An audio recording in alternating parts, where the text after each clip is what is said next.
नमस्कार प्यारे बच्चों, कैसे हैं आप लोग। उम्मीद करता हूँ अच्छे होंगे, मस्त होंगे, स्वस्थ होंगे और जहाँ कहीं भी होंगे अपनी पढ़ाई को मन लगाकर कर रहे होंगे। मैं स्वागत करता हूँ आपका आरके कोचिंग सेंटर में।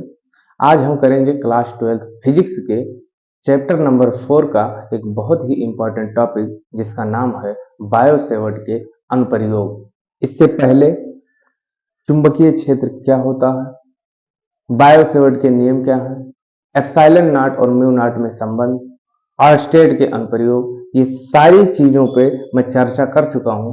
चैनल पे वीडियो पड़ा है, आप लोग जाके उसको देख सकते हैं। तो आज हम करेंगे बायो सेवर्ट के नियम के अनुप्रयोग। बायो सेवर्ट के नियम के 3 अनुप्रयोग हैं, जिसमें से आज हम पहला अनुप्रयोग करेंगे जिसका नाम है परिमित लंबाई के रिजरेखीय धारावाही चालक के कारण चुंबकीय क्षेत्र। आइए देखते हैं। ये बोर्ड पे हेडिंग लिखा है, परिमित लंबाई के रिजरेखीय धारावाही चालक के कारण चुंबकीय क्षेत्र। ये है क्या? इसका मतलब ये है कि एक हमारे पास सीधा तार है। रिजरेखीय का मतलब होता है सीधा, धारावाही चालक का मतलब होता है एक ऐसा चालक जिसमें धारा बह रही है, धारा प्रवाह हो रहा हो, उसके कारण चुंबकीय क्षेत्र कितना होगा। तो आइए समझते हैं। माना हमारे पास ये एक रिजरेखीय धारावाही चालक तार है जो बिल्कुल सीधा है। रिजरेखीय धारावाही चालक तार होने का मतलब है कि तार बिल्कुल सीधा है और इसमें धारा बह रही है। हमने मान लिया कि इसमें धारा जो बह रही है वो धारा है I। अब ये हो गया रिजरेखीय धारावाही चालक तार। अच्छा, परिमित का मतलब होता है फाइनाइट। परिमित का मतलब होता है निश्चित लंबाई। अच्छा, इसमें धारा बह रही है, इसके कारण किसी पॉइंट पर चुंबकीय क्षेत्र कितना होगा। तो हमने मान लिया कि यहाँ पे एक पॉइंट P है, इस पर चुंबकीय क्षेत्र हमें ज्ञात करना है।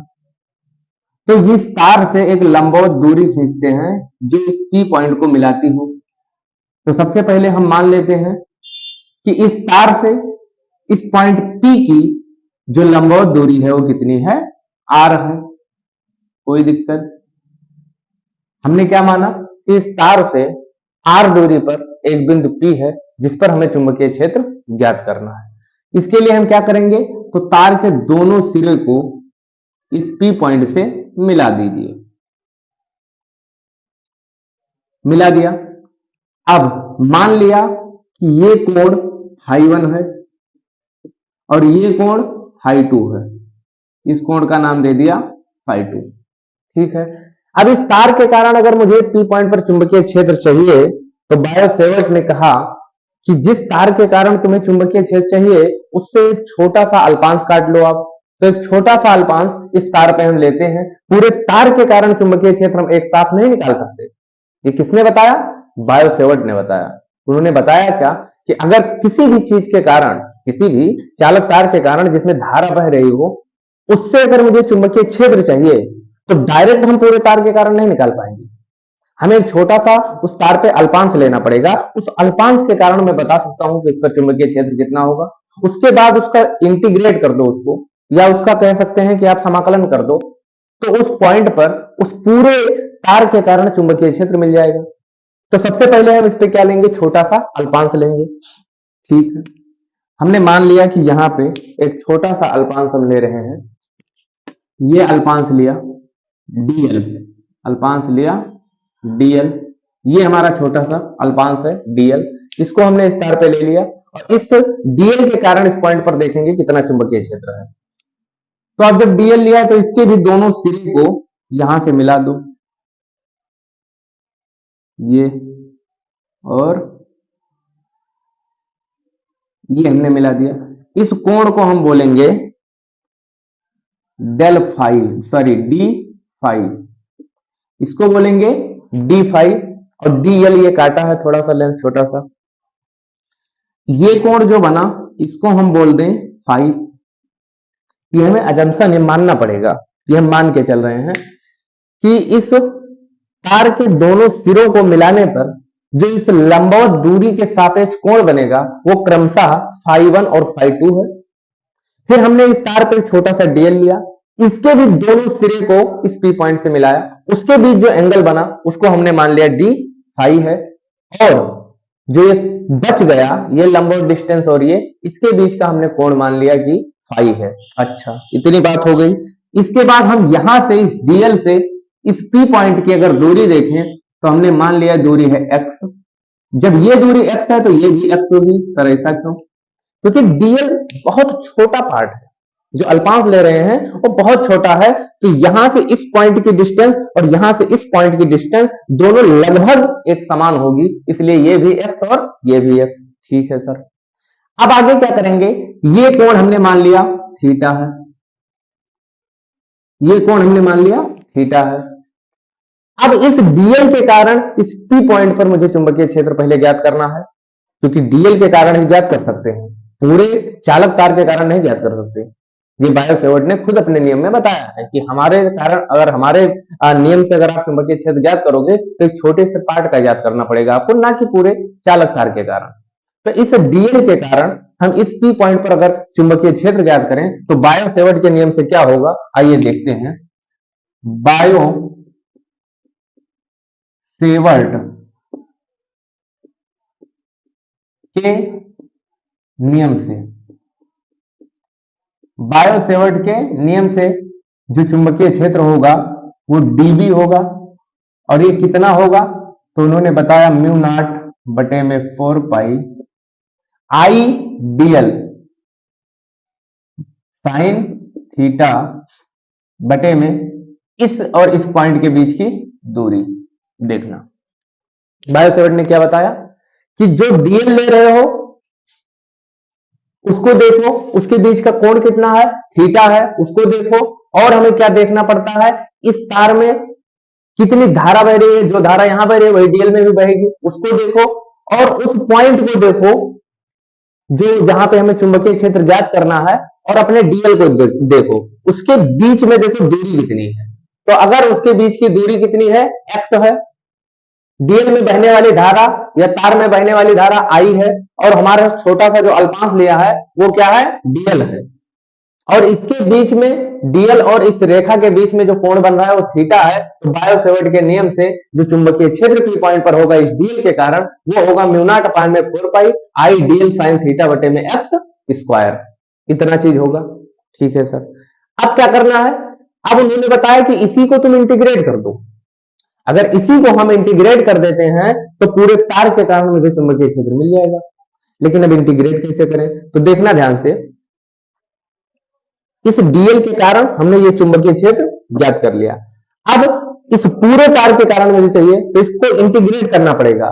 कैसे इंटीग्रेट करना पड़ेगा, तो देखो इस डीएल के इस रेखा को देखो, इसको उठा के मैं यहां कर दूं, और इस रेखा को उठा के मैं यहां कर दूं। देखना ध्यान से, ये उठा के यहां कर दूं और ये उठा के यहां कर दूं। मतलब इस डी फाई को अगर मैं बढ़ा के फाई 1 तक ले जाऊं, देखो ये कोण बढ़ेगा।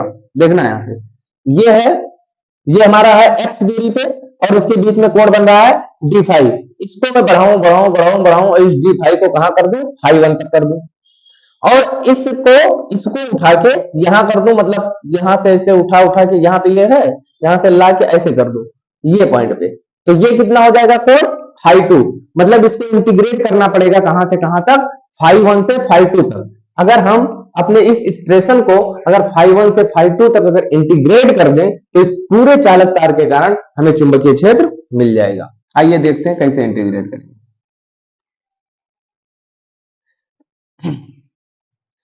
अब ये चीज तो हमें पता चल गया कि हमको इंटीग्रेट कहां से कहां तक करना है, फाई 1 से फाई 2 तक। ठीक है, किसको इंटीग्रेट करना है, डी फाई को। भाई डी फाई ये बड़ा है, तो अब यहां पे हमें डी फाई लाना है। अब हम डी फाई कैसे लाएंगे, उस चीज के बारे में चर्चा करते हैं। तो अब इतनी बात आपको समझ में आ गई होगी कि इसको हमें इंटीग्रेट करना है डी फाई से। अच्छा, जब हम डी फाई से फाई 1 से फाई 2 तक इंटीग्रेट करेंगे तो हमें चाहिए क्या, हमें डी फाई चाहिए। अच्छा, डी फाई तो चाहिए, और मुझे इसमें से डीएल को हटाना पड़ेगा, एक्स को हटाना पड़ेगा, डीएल को हटाना पड़ेगा, एक्स को हटाना पड़ेगा। लेकिन क्यों हटाना पड़ेगा, इसका रीजन सुन लो। अगर हम इसको फाई 1 से फाई 2 तक इंटीग्रेट करेंगे तो फाई के अलावा हमारे फार्मूले में कुछ भी ऐसा नहीं होना चाहिए जिसका मान इंटीग्रेट करने से बढ़ जाए। तो देखो अगर मैं इंटीग्रेट कर रहा हूं इसको फाई 1 से फाई 2 तक तो हमारा डीएल बढ़ जाएगा, मतलब डीएल को हटाना पड़ेगा। अच्छा अगर मैं इसको फाई 1 से फाई 2 तक इंटीग्रेट करूंगा तो हमारा एक्स भी बढ़ जाएगा। देखो ना ये फाई 1 से जब फाई 2 तक पहुंच जाएगा तो ये एक्स जो दूरी यहां से यहां तक की है वो परिवर्तित हो जाएगी कि नहीं हो जाएगी, उसका परिवर्तन होगा, बढ़ेगा या घटेगा कुछ भी हो सकता है, तो ये परिवर्तन हो जाएगा इसका। और हमें कोई भी परिवर्तन वाली चीजें नहीं रखनी है यहाँ पे, केवल रखना क्या है फाई।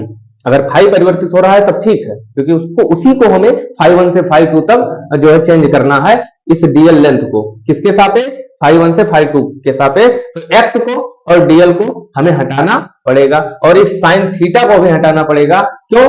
क्योंकि हम इंटीग्रेट कर रहे हैं फाई के रिस्पेक्ट में, तो यहाँ पे थीटा है, इसलिए इस थीटा के मान को हमें चेंज करना पड़ेगा और थीटा के मान को चेंज करने का मतलब हुआ कि साइन थीटा को हटाना पड़ेगा। आइए देखते हैं कैसे हटाएंगे। तो यहां से एक हम लंब खींचते हैं, यह रचना है, यह पार्ट है डेरिवेशन का। यहां से इस पर लंब खींचेंगे, ये हमारा हो गया लंब। अच्छा इसी त्रिभुज में आप देखेंगे तो साइन थीटा का आप फार्मूला लगा दो इसमें। अभी देखना होता क्या है, तो इसका नाम दे दें अगर, तो इस तार का नाम है सी डी, सी और डी इसको दे दें, इसको ई बोल दें, इसको जी बोल दें, इसको एफ बोल दें। तो त्रिभुज ई एफ जी में, अब इसको समकोण त्रिभुज बोल सकते हैं, समकोण त्रिभुज ई एफ जी में, समकोण त्रिभुज ई एफ जी में साइन थीटा का अगर फार्मूला लगाएं तो साइन थीटा बराबर क्या हो जाएगा? साइन थीटा बराबर होता है लंब बटे कर्ण। लंब कौन सा है? तो ये अभी अभी लंब डाला है ईजी, ठीक है, ईजी बटे में कर्ण क्या है? तो लंब के सामने वाली भुजा कर्ण होती है, मतलब ये जो ईएफ है वो कर्ण है, तो लंब बटे कर्ण मतलब ईएफ, ठीक है सर। अच्छा ईजी का मान हमें पता है? नहीं पता है, ईजी लिख दो। अच्छा ईएफ बराबर क्या है? तो ईएफ बराबर है डीएल, डीएल लिख दो, ठीक है सर। तो यहां से हमें मिला क्या? साइन थीटा बराबर मिल गया ईजी बटे में डीएल। अच्छा सर अब ईजी क्या है? तो ईजी देख लो, इस डेल एल को इधर क्रॉस मल्टीप्लाई कराओ तो क्या हो जाएगा? साइन थीटा इंटू डीएल बराबर ईजी, ठीक है सर। इस ईजी बराबर क्या मिला मुझे? साइन थीटा इंटू डीएल मिल गया। इसको इक्वेशन आप फर्स्ट मान लो, ठीक है।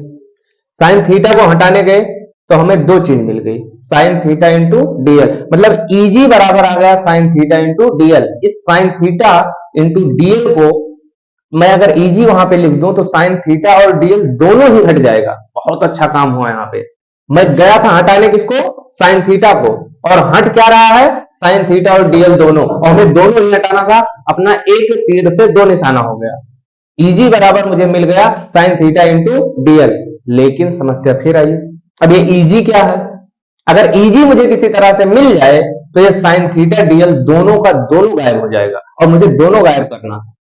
अब देखो ईजी को ढूंढने गए तो इस वाले त्रिभुज में देखेंगे E F P, E F P मतलब जिस त्रिभुज के अंदर डिफाई एंगल मिल रहा है, ये वाला त्रिभुज। तो त्रिभुज ई एफ पी में, त्रिभुज ई एफ पी में देखो क्या है?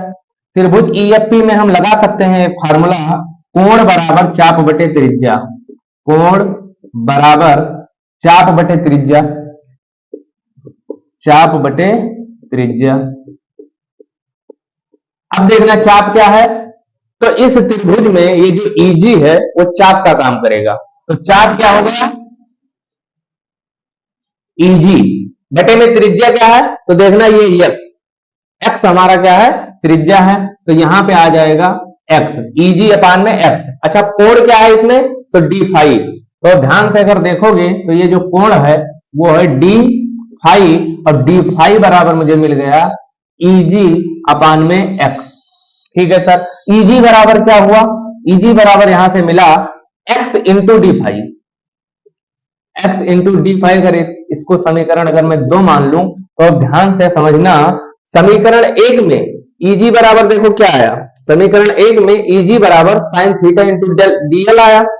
अच्छा यहां पे Eg बराबर क्या आया, x इंटू डी फाई आया। ठीक है, मतलब मैं लिख सकता हूं समीकरण 1 व 2 से, समीकरण 1 व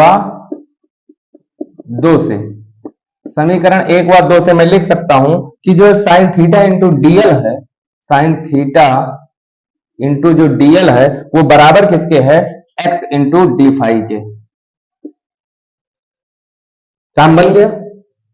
साइन थीटा डीएल को मुझे हटाना था और साइन थीटा डीएल के बराबर में आ गया x डी फाई। अब मैं साइन थीटा डीएल के स्थान पे मैं x इंटू डी फाई लिख सकता हूं। लिख दो यहां पे साइन थीटा इंटू डीएल के स्थान पे x इंटू डी फाई लिखो, देखो क्या आता है। तो आएगा क्या, डीबी बराबर म्यू नॉट अपान में 4 पाई इंटू आई। अच्छा डीएल साइन थीटा के स्थान पे हमें क्या लिखना है, एक्स डी फाई, तो एक्स डी फाई लिख दिया और बटे में क्या था, एक्स स्क्वायर। तो इस स्क्वायर से ये एक्स कैंसिल हो गया, तो यहां पे बचा क्या, म्यू नॉट अपान में 4 पाई और यहां पे बचा क्या, आई इंटू डी फाई अपान में एक्स। ठीक है सर, इतना समझ में आ गया। अब मेरी बात को ध्यान से सुनना, हमें हटाना क्या था, एक्स को भी हटाना था, डीएल और साइन थीटा को हम हटा चुके हैं। अब एक्स को हटाना है, तो एक्स को कैसे हटाएंगे, तो आप अपने त्रिभुज इसमें देखिए, ये समकोण त्रिभुज कौन सा, देखो ये 90 डिग्री बन रहा है। इसको कोई भी पॉइंट मान लो, इसको हम पॉइंट मान लेते हैं ई एफ जी तक हो गया है, तो यहाँ पे इसको मान लो एच। तो कौन सा त्रिभुज, ई एच पी में, ये भी एक समकोण त्रिभुज बन रहा है। तो त्रिभुज ई एच पी में, तो इसको आप लोग नोट कर ले तुरंत, फिर लिखते हैं। तो अब इतनी बात आपको समझ में आ गई होगी कि इसको हमें इंटीग्रेट करना है डी फाई से। अच्छा जब हम डी फाई से फाई 1 से फाई 2 तक इंटीग्रेट करेंगे तो हमें चाहिए क्या, हमें डी फाई चाहिए। अच्छा डी फाई तो चाहिए, और मुझे इसमें से डीएल को हटाना पड़ेगा, एक्स को हटाना पड़ेगा, डीएल को हटाना पड़ेगा, एक्स को हटाना पड़ेगा। लेकिन क्यों हटाना पड़ेगा, इसका रीजन सुन लो। अगर हम इसको फाई 1 से फाई 2 तक इंटीग्रेट करेंगे तो फाई के अलावा हमारे फार्मूले में कुछ भी ऐसा नहीं होना चाहिए जिसका मान इंटीग्रेट करने से बढ़ जाए। तो देखो अगर मैं इंटीग्रेट कर रहा हूं इसको फाई 1 से फाई 2 तक, तो हमारा डीएल बढ़ जाएगा, मतलब डीएल को हटाना पड़ेगा। अच्छा अगर मैं इसको फाई 1 से फाई 2 तक इंटीग्रेट करूंगा तो हमारा यक्स भी बढ़ जाएगा। देखो ना, ये फाई 1 से जब फाई 2 तक पहुंच जाएगा तो ये यक्स जो दूरी यहां से यहां तक की है वो परिवर्तित हो जाएगी कि नहीं हो जाएगी, उसका परिवर्तन होगा, बढ़ेगा या घटेगा, कुछ भी हो सकता है। तो ये परिवर्तन हो जाएगा इसका, और हमें कोई भी परिवर्तन वाली चीजें नहीं रखनी है यहाँ पे, केवल रखना क्या है, फाई। अगर फाई परिवर्तित हो रहा है तब ठीक है, क्योंकि उसको उसी को हमें फाई 1 से फाई 2 तक जो है चेंज करना है, इस डीएल लेंथ को किसके सापेक्ष, फाई 1 से फाई 2 के सापेक्ष। तो एक्स को और डीएल को हमें हटाना पड़ेगा, और इस साइन थीटा को भी हटाना पड़ेगा। क्यों, क्योंकि हम इंटीग्रेट कर रहे हैं फाई के रिस्पेक्ट में, तो यहाँ पे थीटा है, इसलिए इस थीटा के मान को हमें चेंज करना पड़ेगा, और थीटा के मान को चेंज करने का मतलब हुआ कि साइन थीटा को हटाना पड़ेगा। आइए देखते हैं कैसे हटाएंगे। तो यहां से एक हम लंब खींचते हैं, यह रचना है, यह पार्ट है डेरिवेशन का। यहां से इस पर लंब खींचेंगे, ये हमारा हो गया लंब। अच्छा इसी त्रिभुज में आप देखेंगे तो साइन थीटा का आप फार्मूला लगा दो इसमें। अभी देखना होता क्या है, तो इसका नाम दे दें अगर, तो इस तार का नाम है सी डी, सी और डी इसको दे दें, इसको ई बोल दें, इसको जी बोल दें, इसको एफ बोल दें। तो त्रिभुज ई एफ जी में, अब इसको समकोण त्रिभुज बोल सकते हैं, समकोण त्रिभुज ई एफ जी में, समकोण त्रिभुज ई एफ जी में साइन थीटा का अगर फार्मूला लगाएं तो साइन थीटा बराबर क्या हो जाएगा, साइन थीटा बराबर होता है लंब बटे कर्ण। लंब कौन सा है, तो ये अभी अभी लंब डाला है ईजी, ठीक है, ईजी बटे में कर्ण क्या है, तो लंब के सामने वाली भुजा कर्ण होती है, मतलब ये जो ईएफ है वो कर्ण है, तो लंब बटे कर्ण मतलब ईएफ। ठीक है सर, अच्छा, EG का मान हमें पता है? नहीं पता है, EG लिख दो। अच्छा, EF बराबर क्या है? तो EF बराबर है DL, DL लिख दो। ठीक है सर, तो यहां से हमें मिला क्या? साइन थीटा बराबर मिल गया EG बटे में DL। अच्छा सर, अब EG क्या है? तो EG देख लो, इस डेल एल को इधर क्रॉस मल्टीप्लाई कराओ तो क्या हो जाएगा? साइन थीटा इंटू DL बराबर EG। ठीक है सर, इस EG बराबर क्या मिला मुझे? साइन थीटा इंटू DL मिल गया। इसको इक्वेशन आप फर्स्ट मान लो। ठीक है, साइन थीटा को हटाने गए तो हमें दो चीज मिल गई, साइन थीटा इंटू DL, मतलब EG बराबर आ गया साइन थीटा इंटू DL। इस साइन थीटा इंटू DL को मैं अगर EG वहां पे लिख दूं तो साइन थीटा और DL दोनों ही हट जाएगा। बहुत अच्छा काम हुआ यहाँ पे। मैं गया था हटाने किसको? साइन थीटा को, और हट क्या रहा है? साइन थीटा और DL दोनों, और हमें दोनों ही हटाना था। अपना एक तीर से दो निशाना हो गया। EG बराबर मुझे मिल गया साइन थीटा इंटू DL। लेकिन समस्या फिर आई, अब ये EG क्या है? अगर EG मुझे किसी तरह से मिल जाए तो ये साइन थीटा DL दोनों का दोनों गायब हो जाएगा, और मुझे दोनों गायब करना था। अब देखो, EG को ढूंढने गए तो इस वाले त्रिभुज में देखेंगे EFP, EFP मतलब जिस त्रिभुज के अंदर D फाई एंगल मिल रहा है, ये वाला त्रिभुज। तो त्रिभुज EFP में, त्रिभुज EFP में देखो क्या है? त्रिभुज EFP में हम लगा सकते हैं फार्मूला, कोण बराबर चाप बटे त्रिज्या। कोण बराबर चाप बटे त्रिज्या, चाप बटे त्रिज्या। अब देखना चाप क्या है? तो इस त्रिभुज में ये जो EG है वो चाप का काम करेगा। तो चाप क्या हो गया? EG बटे में त्रिज्या क्या है? तो देखना ये x हमारा क्या है? त्रिज्या है। तो यहां पे आ जाएगा x, EG अपान में x। अच्छा, कोण क्या है इसमें? तो D फाई। तो ध्यान से अगर देखोगे तो ये जो कोण है वो है D फाई, और D फाई बराबर मुझे मिल गया EG अपान में x। ठीक है सर, EG बराबर क्या हुआ? EG बराबर यहां से मिला x into D phi. x into D phi, अगर इसको समीकरण अगर मैं 2 मान लूं तो अब ध्यान से समझना, समीकरण 1 में EG बराबर देखो क्या आया? समीकरण 1 में EG बराबर साइन थीटा इंटू DL आया। अच्छा, यहां पे EG बराबर क्या आया? x इंटू डी फाई आया। ठीक है, मतलब मैं लिख सकता हूं समीकरण 1 व 2 से, समीकरण 1 व 2 से, समीकरण 1 व 2 से मैं लिख सकता हूं कि जो साइन थीटा इंटू DL है, साइन थीटा इंटू जो DL है वो बराबर किसके है? x इंटू डी फाई के। काम बन गया। साइन थीटा DL को मुझे हटाना था, और साइन थीटा DL के बराबर में आ गया x डी फाई। अब मैं साइन थीटा DL के स्थान पे मैं x इंटू डी फाई लिख सकता हूं। लिख दो यहां पे साइन थीटा इंटू DL के स्थान पे x इंटू डी फाई लिखो। देखो क्या आता है? तो आएगा क्या? dB बराबर म्यू नॉट अपान में 4 पाई इंटू आई। अच्छा, DL साइन थीटा के स्थान पे हमें क्या लिखना है? x D phi. तो x डी फाई लिख दिया, और बटे में क्या था? x square. तो इस स्क्वायर से ये x कैंसिल हो गया, तो यहां पे बचा क्या? म्यू नॉट अपान में 4 पाई, और यहां पे बचा क्या? i into D phi upon में x। ठीक है सर, इतना समझ में आ गया। अब मेरी बात को ध्यान से सुनना, हमें हटाना क्या था? x को भी हटाना था।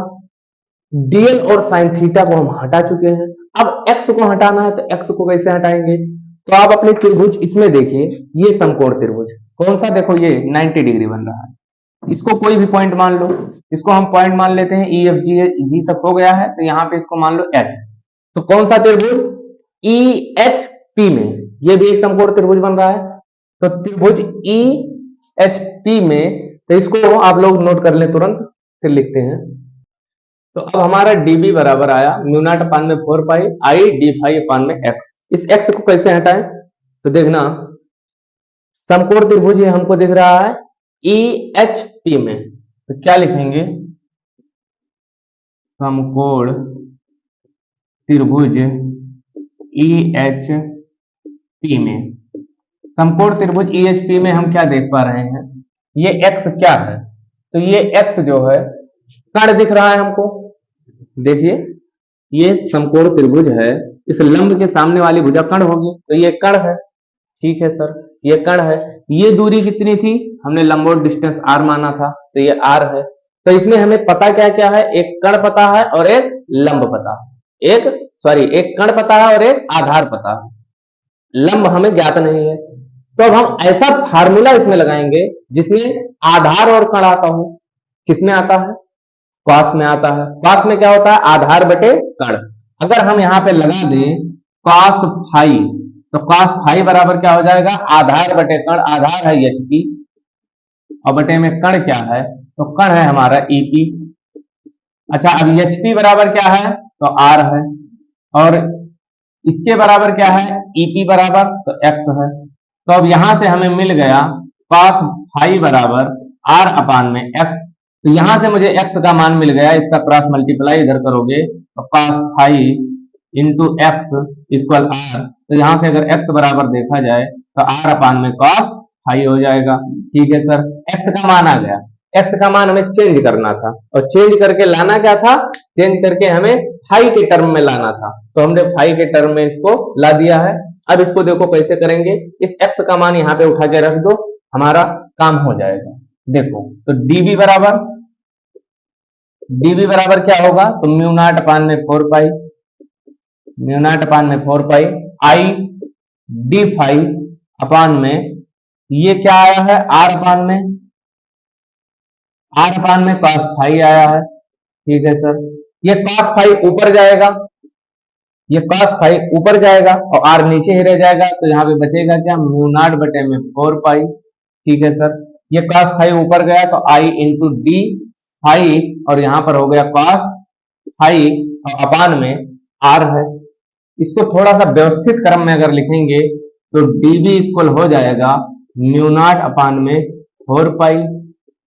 ठीक है सर, i इंटू में cos फाई और इंटू डी फाई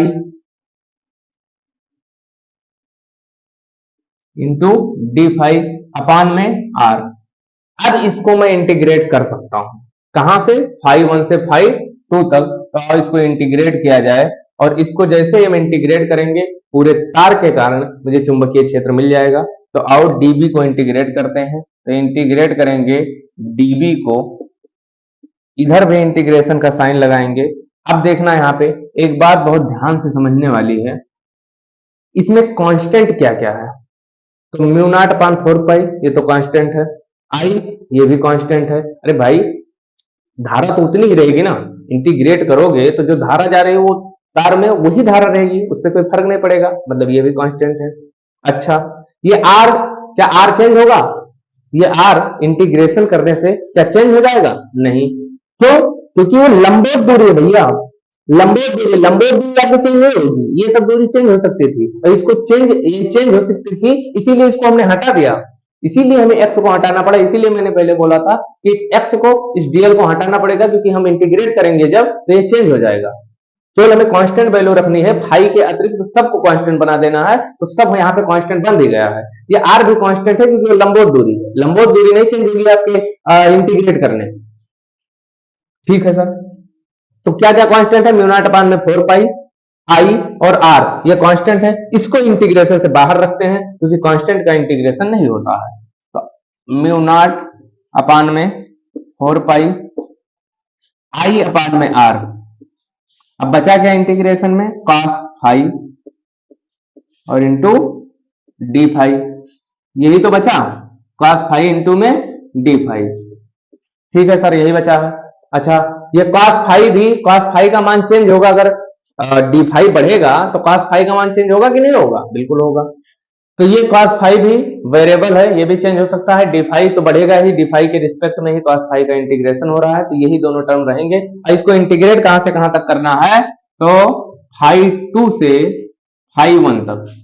एक बात और ध्यान से, इसमें एक एंगल को पॉजिटिव लेंगे और एक एंगल को निगेटिव लेंगे, एक कोण को पॉजिटिव और एक कोण को निगेटिव। अब तुम किसको पॉजिटिव लोगे? तो आपने पढ़ा होगा निर्देशांक ज्यामिति में कि जो मतलब ये अगर हमारी एक एक्स कोऑर्डिनेट है तो एक्स कोऑर्डिनेट के ऊपर प्लस होता है और उसके नीचे माइनस होता है, ये आपने पढ़ा होगा। इसलिए यहाँ पे phi1 को प्लस और phi2 को माइनस लेंगे, ये बात भी ध्यान में रखना। तो यहाँ पे हो गया माइनस phi2 और वहां हो गया phi1। तो इसको इंटीग्रेट कहां से कहां तक करना है? तो माइनस phi2 से प्लस phi1 तक आओ करते हैं। अच्छा, db का जब इंटीग्रेशन होगा तो ये b बन जाएगा, इंटीग्रेट करेंगे इसको तो यहाँ पे म्यू नॉट बटे में 4 पाई i अपान में r, ठीक है सर। cos फाई का इंटीग्रेशन होता है sin फाई, कैसे लिख दिया सर? कुछ नहीं, टेंशन लेने की बात नहीं है, जरूरत नहीं है, ये डायरेक्ट फार्मूला होता है cos फाई का। अगर cos फाई का cos फाई को अगर आप इंटीग्रेट कर रहे हैं तो आपका बन क्या जाएगा? sin फाई, ठीक है सर। cos का साइन होता है, यहाँ पे हो गया माइनस phi2 और यहाँ पर हो गया phi1, ठीक है सर। अब क्या करते हैं? म्यू नॉट अपान में 4 पाई i अपान में r, और ये होगा क्या? जब इसकी लिमिट रखेंगे, ये लिमिट है तो अपर लिमिट को पहले रखते हैं और माइनस लोअर लिमिट को रखते हैं। तो साइन यहाँ पे थीटा था, सॉरी नहीं फाई है, हाँ। तो अब यहाँ पे रखेंगे क्या? साइन फाई के स्थान पे क्या हो जाएगा? phi1। माइनस लोअर लिमिट होता है तो माइनस का साइन, और लोअर लिमिट में क्या लिखा है? माइनस phi2 लिखा है, तो ये हो जाएगा माइनस phi2। इतनी बात समझ में आई। तो यहां से b बराबर हमें मिलेगा म्यू नॉट अपान में 4 पाई i अपान में r, i अपान में r, और यहां पर होगा क्या? Sign phi1। अब देखो ये माइनस phi2 है अंदर, तो साइन की प्रॉपर्टी होती है कि उसके अंदर अगर कोण माइनस है तो माइनस बाहर आ जाता है, पास होता तो ऐसा नहीं होता। अच्छा, अब ये माइनस कहां आएगा? बाहर आएगा, तो बाहर आएगा तो माइनस माइनस प्लस हो जाएगा, तो यहां पे हो जाएगा प्लस साइन phi2। तो ये हमारा एक्सप्रेशन निकल के आता है। ये क्या है? पूरे तार के कारण P पॉइंट पर चुंबकीय क्षेत्र है। इसको आप लोग नोट कर लेंगे, फाइनल डेरिवेशन हमारा यहां तक हो गया। अगर